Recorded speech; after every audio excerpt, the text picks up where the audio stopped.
Welcome back to the Fit Minute Podcast, Fitness for Real People, with your host, Gabrielle Mazar. On today's episode, Gabrielle interviews Juli Realy of Juli for Joy. Juli is a happy for no reason trainer who's overcome her own health challenges to take control of her own health and happiness. We discuss how you can take an active role in your own health and what is most important for your health and happiness.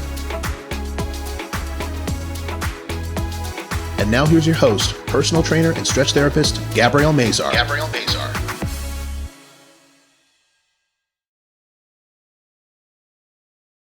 Welcome back to the Fit Minute Podcast, Fitness for Real People. I'm your host, Gabby Mazar, and on today's episode, I have Juli Realy, Juli for Joy. She is a happy for no reason trainer. She wants to inspire wellness for the body, mind, and spirit. So from the inside out, helping people to get healthy all the way from their mind to their body and moving forward. So welcome to the show, Juli. Thank you. Thank you. So tell me a little bit about who you are and share your story about how you reclaimed happiness through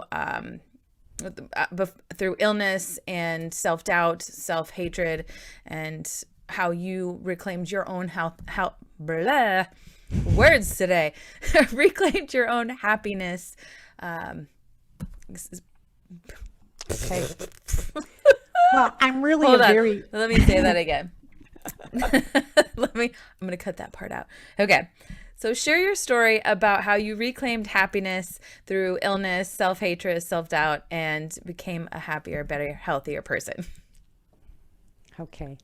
So I'm really a very ordinary person, but I was a horse trainer for over 30 years. I was a professional horse trainer. I had my own facility. I taught equine college classes and did clinics all over the Midwest. I got ill and my health started to deteriorate. The doctors couldn't figure out what was going on. I got to a point where I couldn't work anymore. I mean, working with horses is very physically demanding, and I was not able to keep up with the physical demand, so I retired from that. I started facilitating drumming and art events at that point, but my health continued to deteriorate. And I was going to some of the best doctors, but they really didn't know what was going on. Then I had an injury and was in a wheelchair for 3 months. And that's when my organs started shutting down because I was already emaciated to 93 pounds. Oh, no. And I had the injury, broke some stuff, and was in a wheelchair. My organs shut down. I was miserable. I really didn't want to live anymore. I was in extreme pain every day. I couldn't eat. I couldn't sleep. I couldn't pee. I couldn't poo. I basically wasn't functioning. They put me on medication that completely hijacked my neurological system, put me into anxiety. I developed terrible depression. I was angry at everyone. I was angry at God. I was angry at my church. I was angry at my husband. I was angry at the doctors. I felt like my body betrayed me. It was so strong my whole life, and it gave out on me, and I felt like it betrayed me, and I was basically ready to cash it in. I did, my sister, who is a therapist in Hawaii, really pushed me to start restorative yoga, and I did. I started restorative yoga, and then that led me to breath work, and that led me to meditation. And, I got a little bit of hope back and had something to work on and focus on, and it felt good to do the yoga. I was still hobbling around in a boot and couldn't walk, but my teacher took care of that for me and helped me through that. And then I discovered the Happy for No Reason program, and it is a program that addresses the mind, the heart, the body, the soul, our purpose, our relationships, and our overall responsibility for our own happiness. And by the time I found the program, I already did half of the practices in the book, but it so resonated with me. I dove through the rest of the book and went through it, and it's they're practices. You have to work on them and do them. It's just not like you read the book and now you're happy. You have to. Wouldn't that be nice? Or just put it up to your forehead. Oh yeah, sleep with it under my pillow. Yeah. But working through those practices and continuing meditation and doing movement and everything, I really started healing, and I basically reclaimed my vitality in my body and changed my attitudes and perspectives in life. I let go of my anger. I really went into forgiveness and gratitude, and it changed me as a person. And I was so amazed. I also got involved in sound healing, and sound healing did a lot for me also. I think it helped me shift. I had a spiritual awakening. I became a new person. I was amazed that I was able to pick myself up and be well again without the doctors. And I realized that the doctors only address a certain part of our well-being. And our well-being is not just our bodies, it is our mind, our heart, our attitudes, our belief systems, our actions. It all contributes.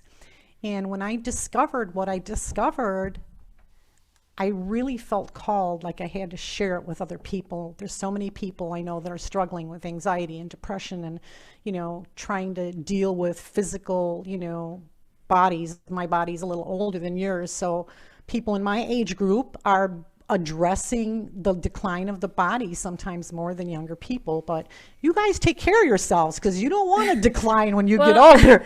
I think that's kind of the misconception about it, is that we have to start taking care of ourselves now. I mean, the younger you are, and taking care of yourself at a younger age, the more vitality you have as you age, because you have, stronger bones, stronger heart health, stronger muscles to take care of yourself. So we put it off and put it off and put it off. And think about, just think about like an injury you had when you were in high school or as a 20-something year old.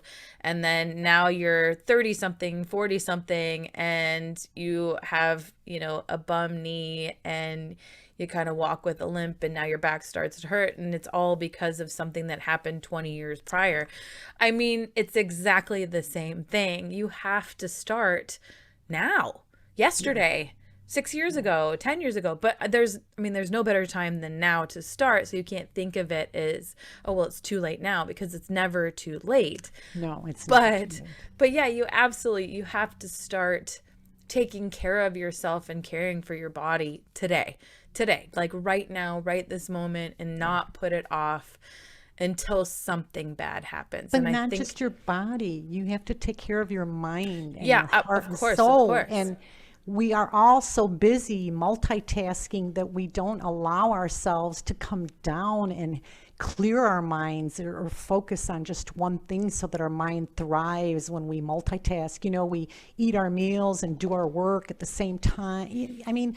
That's really hard. So that is something I had to learn to do, is I had to learn to heal my mind and my heart. Which I think is actually much harder than anything, because it's easy to get up and go, not easy, but easier to get up and go for a walk than to sit in your own thoughts and silence and think or journal in your own feelings, or feel emotions that you don't want to feel. I think that that's a much more difficult task, or a more daunting thing to face, than to physically go out and run or go to the gym or is hard. It is hard. And that's why, like, the Happy for No Reason program sort of has, they actually set up the program so that we're building our own inner home for happiness. And so we have like 7 pillars of support, and that's how she silos the different sections. And each pillar of support has a series of practices to support that, and going through the practices and learning some of the research. What I really like about the program is everything is backed by scientific research, and I like that. It just makes me feel better about doing something, knowing it's proven. Yeah. Out there. So, well, what exactly is the Happy for No Reason program? What is it? What does it entail? Who is it geared towards? Explain a little more about that. Okay. Well, the Happy for No Reason program defines happiness not as an internal state of ha ha ha joy, but as an inner state of peace, calm, and well-being that brings us resilience. So happy people are going to experience grief. Happy people are going to experience negative emotions and difficult challenges. But because we can retrain our brains and look at things in a positive way with help from the program, it allows us to rise through our grief, negative emotions, obstacles, and challenges in a state of grace. It allows us to recognize the pearls of wisdom that are contained in all the mistakes that we made. It guides us to be forgiving to ourselves as well as to others. It gives us the information about how our brains are wired and think. Like our brains automatically have automatic negative thoughts. They're called ants, A-N-T. And that's what takes over our brain. That's why the news is all negative. When they did research and they showed like horrible pictures to people, the brains just lit up with activity. And they showed nice, peaceful pictures to people, and the brains were just blank and, no extra activity. But that means that we're wired like to have those negative thoughts. It goes back to the caveman days. Mr. and Mrs. Ogg had their baby Ogg, and they had to protect their baby and survive as a species. So they were always in the survival mode, always looking for the problems. Fight or flight response. Yeah. And that's built into us. The problem is we're not cavemen, and a lot of things that we perceive as dangerous aren't really dangerous other than to our own ego.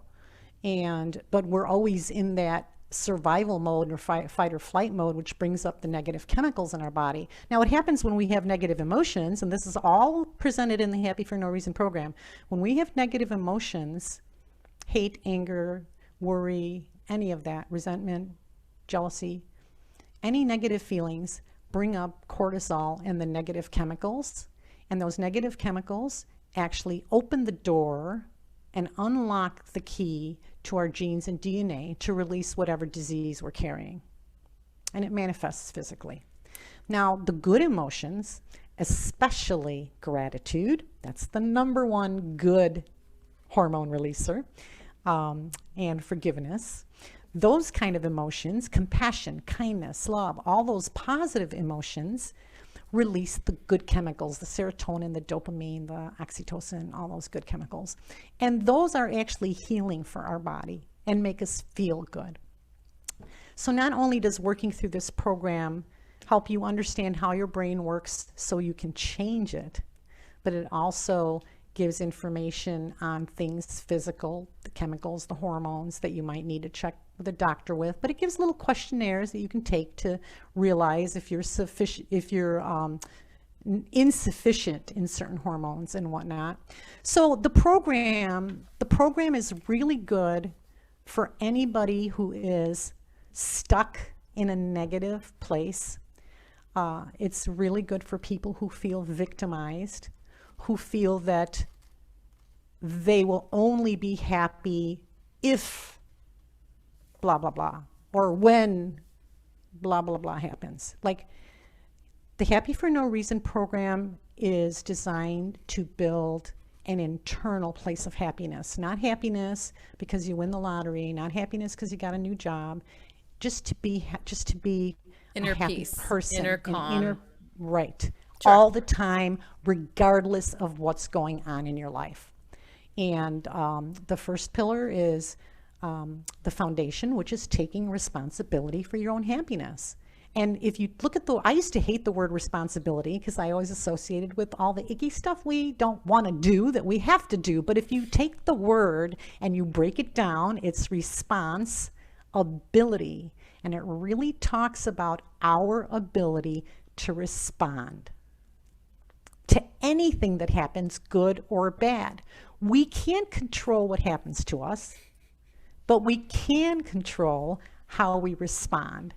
So we can. It's like my mantra. I say that all the time. You can't control how other people think and feel.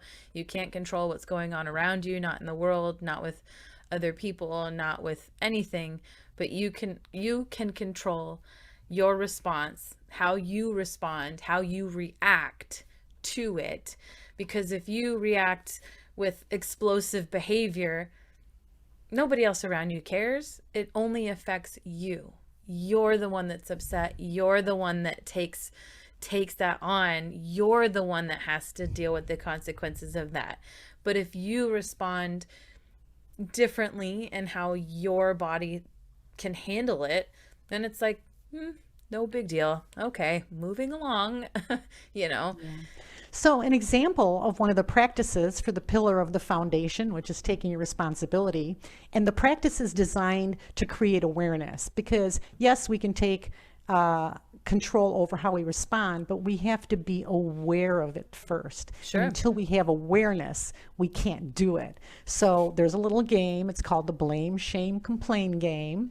And whenever you complain about things, or you blame situations or other people, or you shame yourself and blame yourself, then you are basically taking a victim mentality. And so if you take a little jar or a box, you can name it the blame, complain, and shame jar, and then you pick a dollar amount that you're going to put in as a penalty. You can pick a quarter, 50 cents, $1, $5, whatever works for you. And you monitor yourself, and every time you catch yourself blaming, complaining, or shaming, you have to pay the penalty. Now, this is a really great game to play with other people, because other people will catch you if you don't catch yourself. But what happened to me is, by the third day of playing this game, I got really tired of going to my wallet. I mean, I get the money in the end, so it's not a big deal, but it's just the concept of it, you know? Yeah. I got tired of going into my wallet, and I really started developing an awareness. I would start saying something that was like complaining about something, and all of a sudden I'd stop and I'd say, oh my gosh, I'm complaining. So just doing that simple action of playing that game built an awareness. And when that awareness fades, because life gets busy, then I got to play it again to awaken the awareness again. Mm-hmm. But it's very powerful. So that's just like a little sample of how the program is. And so it's, you know, I do online programs, I do public speaking and live programs too, but you know, COVID changed that a little bit. So I've gone online, and I do also offer Happy for No Reason coaching if people don't like to be in a group program, but the group programs are very nice. And actually we all learn from each other when we're on Zoom, and I was a little resistant to go the Zoom route, thinking like, how can you connect with people? But I actually found that it's very easy to connect with people over Zoom, and it can be just as powerful as when you're live. So it does work. And we go through, you know, each one of the pillars, and they all have their little practices, and we go through those. And it's just it's wonderful, you know, and everybody's at a different place. So some of the areas are going to resonate more with some people, and other of the areas will resonate more with other people. But what's nice is at the end of the program too, they encourage you to be involved with other people who are in the pursuit of happiness, so that you can support each other and remind each other and uplift each other when that is needed. Mm-hmm. So who are some people, or who are people that have benefited or could benefit from a program like this? I would say that if there's people who are struggling with their medical condition and they're just not moving forward, then perhaps rearranging their thought process and their managing of their emotions, learning how to release those chemicals in your body that are healing and make you feel good, it'll help you move forward. Mm-hmm. Yeah. So it's very good for that. People who have a lot of worry and anxiety, it would be very good for those people, because the pillar of the mind goes into all the science behind how the brain works and how we can, practices that we can do to change how we think. Yeah. And it works. And worry and anxiety are caused by things we cannot control. It's the thoughts of, well, what if this, what if that, what if this happens, if that happens, how can I control this? Yeah. So you have those, that fear of things that are happening that you can't control. But when you understand that, there are things that you can control and there are things that you can't, I think that makes a huge difference as well in kind of your thought process of thinking, Yeah. And it helps to bring you to the present moment, because all that worry about the future, you're actually robbing yourself of enjoying yourself at the moment that you're sitting there dwelling in that. But I was like that. My anxiety was so bad. That's all I did is worry about surviving the rest of the day. I was there and I didn't think there was any hope for me, but there is. But it's a process. Like the Declaration of Independence says, we all have a right to life, liberty, and the pursuit of happiness. And nowadays, when we think of the word pursuit, we think of like a dog chasing after a stick. But truly, in those days, the word to pursuit meant to practice something on a regular basis and to make it a daily habit. And that's what we have to do. We have to intentionally commit to bringing this happiness to ourselves, taking responsibility for doing that and focusing on it. I get up every morning and set an intention. I wallow in gratitude because I love to do that, because it makes me feel good, because it releases the serotonin chemicals. And you know what? I feel blessed, so I'm grateful for that. So I wake up in the morning and meditate, wallow in gratitude before I even get out of bed, and I set an intention to have the best day of my life every morning. And it helps shape your day, because, okay, you get out of bed and you stub your toe. What do you think? Oh my God, it's going to be one of those kind of days. Darn it. Well, you're creating the day. That's your intention. Because that's your intention. You just set. Yes. Yeah. Absolutely. So like if you stub your toe in the morning and you're like, oh, I'm so glad I didn't break my toe and I can still walk. It's going to be a great day. Like we create what we get. Yeah, definitely. And what we focus on, we bring it to us.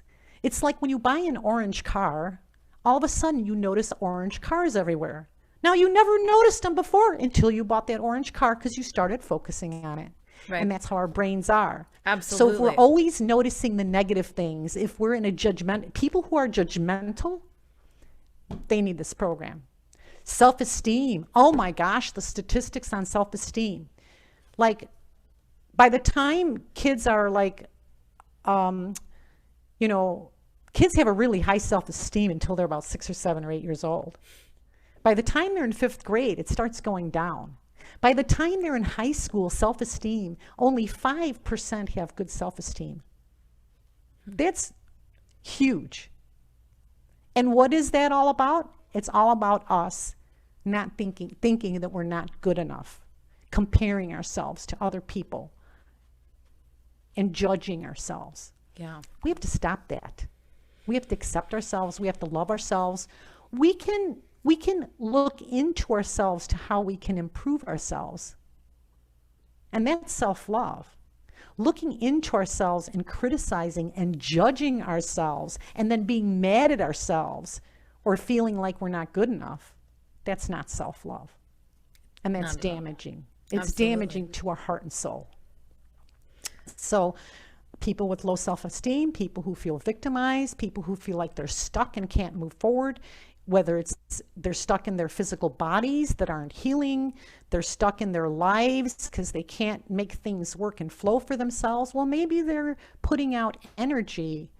You made a comment that says, well, when you say something really explosive, it only affects you. But I almost disagree with that, because what we put out goes out and it spreads and it will affect people around us. Now, if the people around us have resilience, they don't care that we get explosive. However, if the people around us are victimized, have low self-esteem, and they don't have resilience, they are going to be influenced by your negative energy that you spit out in an explosive manner. Sure.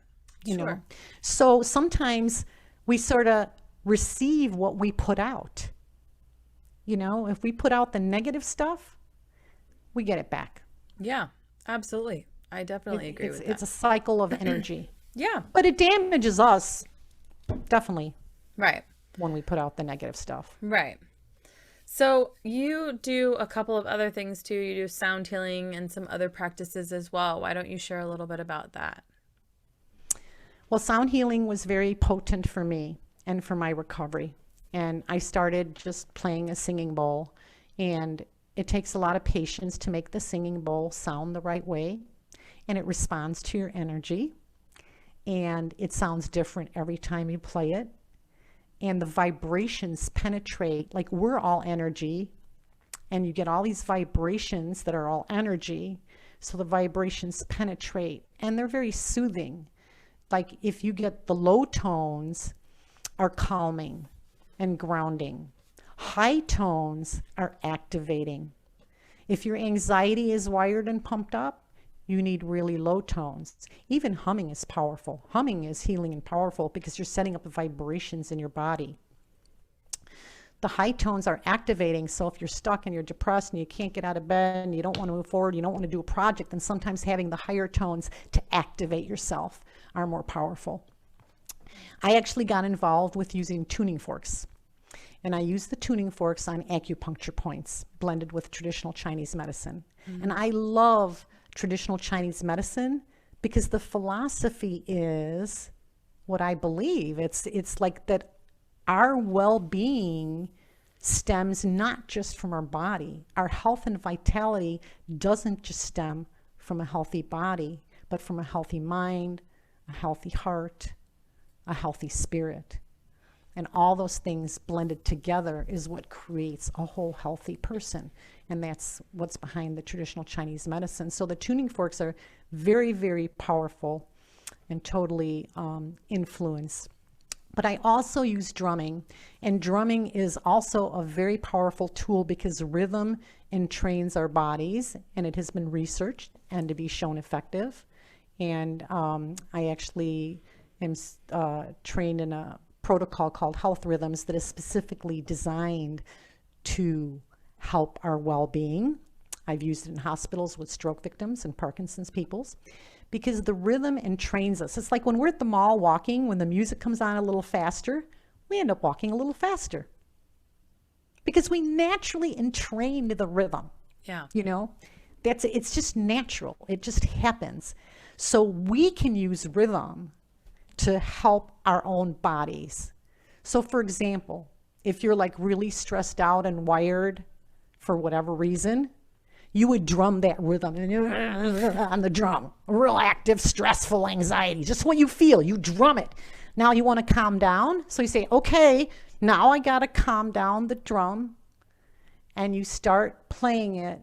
Even if you have to force yourself to calm down, you have to bring that down, slow it down, and it affects your heart, affects your brain, your whole neurological, I used to be able to reset my whole neurological system. I developed really, really terrible, I'm not going to say terrible, I developed really high oversensitivity to electromagnetic frequencies. But that's what brought about my ability to work with energy and sense energy in other people. So it was a curse when it hit me because it used to make me sick. Mm-hmm. But after I learned how to manage it, it became a blessing because now it built tools within me that enhance what I do with my work.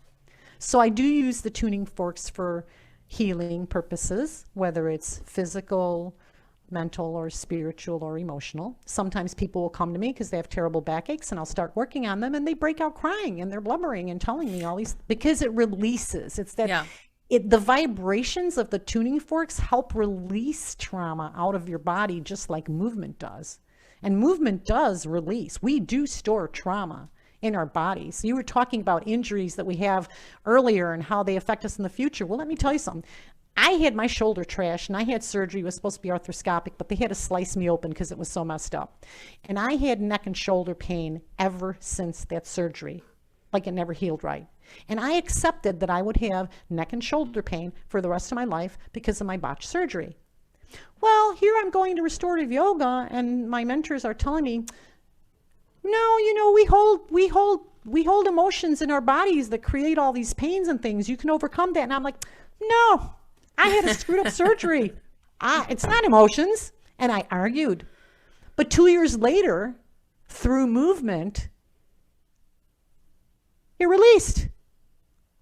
The pain's gone. I don't have any more pain in my neck and shoulder anymore, and I thought I would live with it.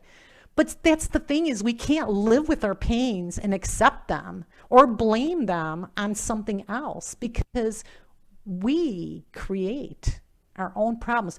When my body hurts now, I go to Louise Hay, her book. She has a book about what all the body parts relate to emotionally and how they affect you.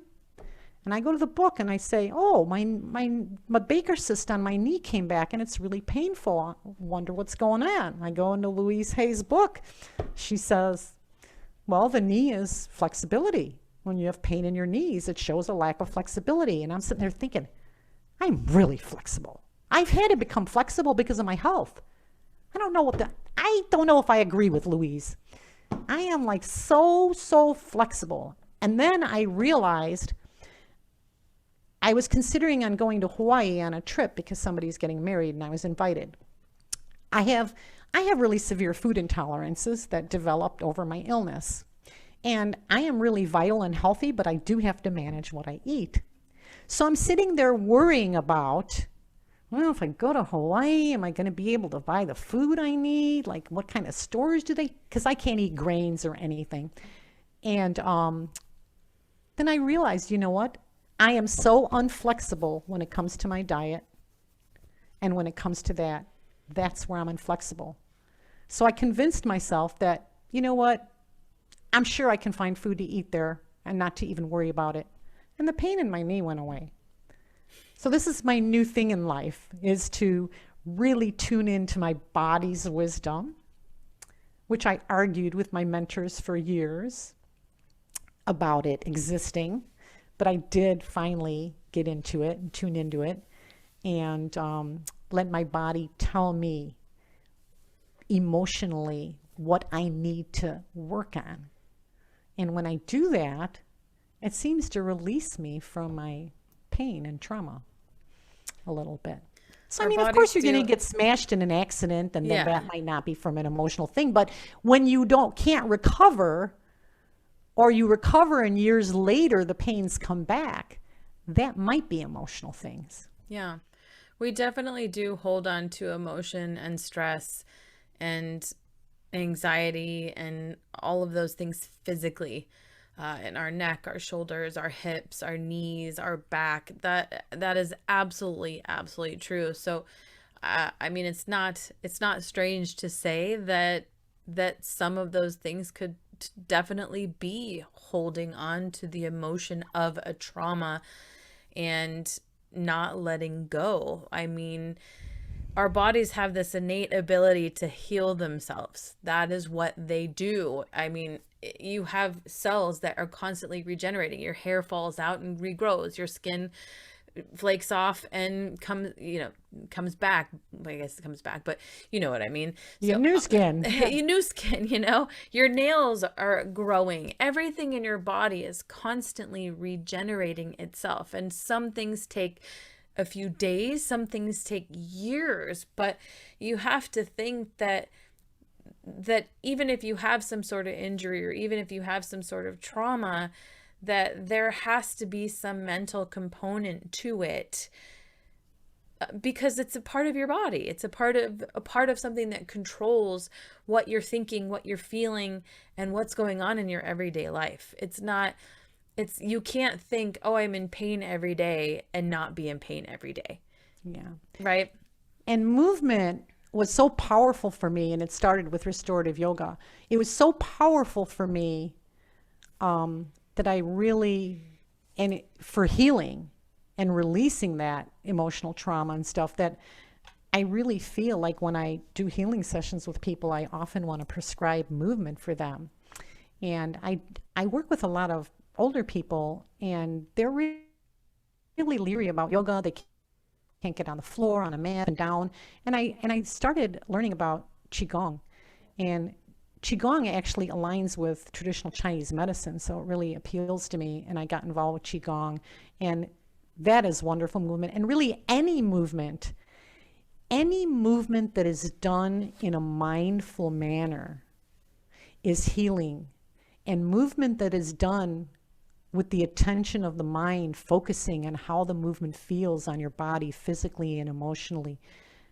When you focus on the movement, you are building new neurons in your brain. Not only are you regenerating your body for healing, but you can actually help rewire your brain because you're creating new, pure, pristine neurons that you can just fill with positive thinking to help eliminate the negative thoughts and thinking habits that we have ingrained in us, because they get like ruts in a record. Right. You know, so that's why I do the Qigong. So now I'm teaching Qigong as well as using it for my healing.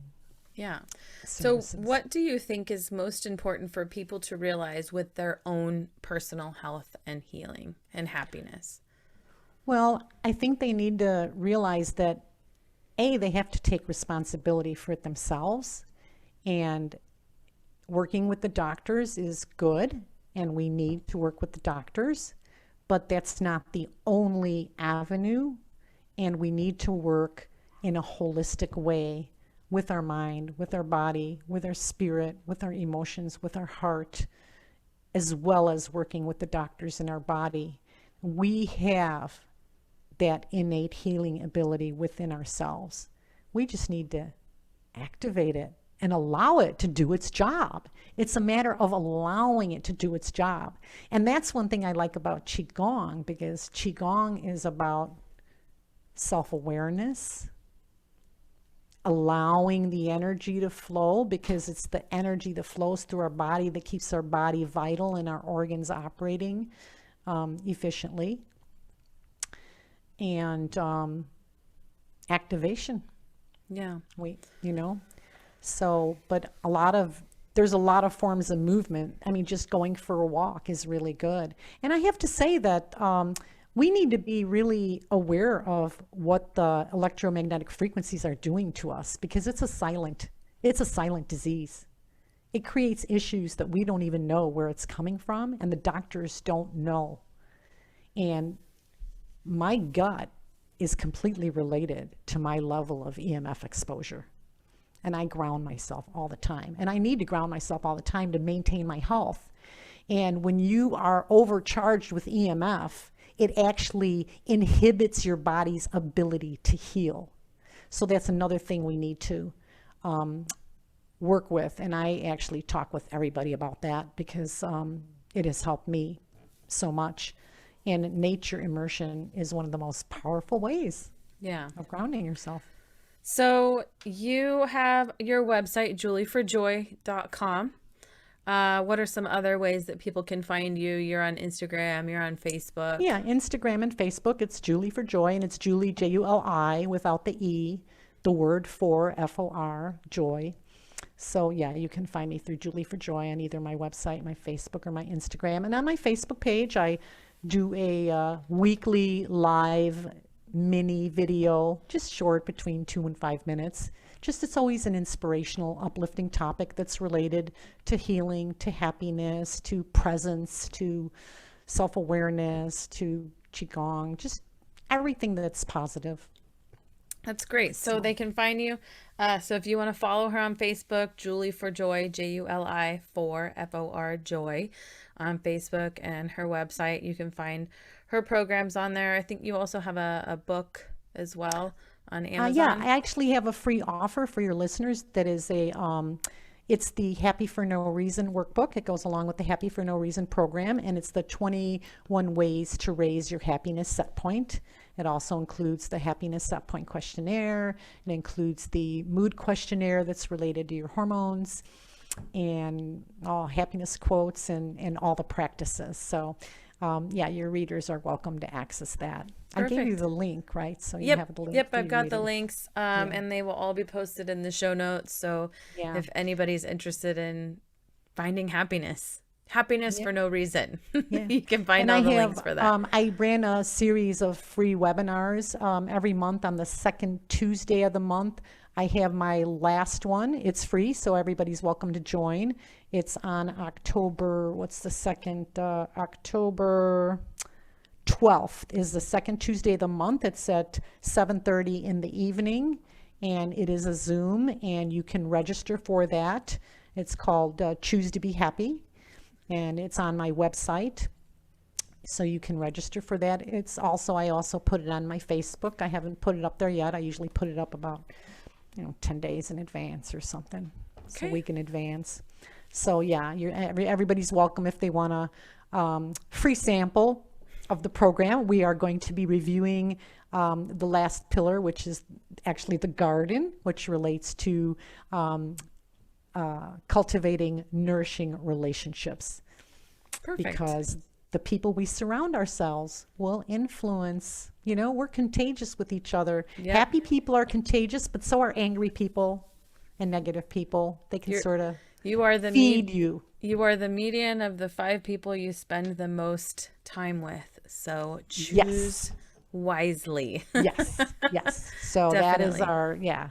Great. So that's the October 12th, the second Tuesday.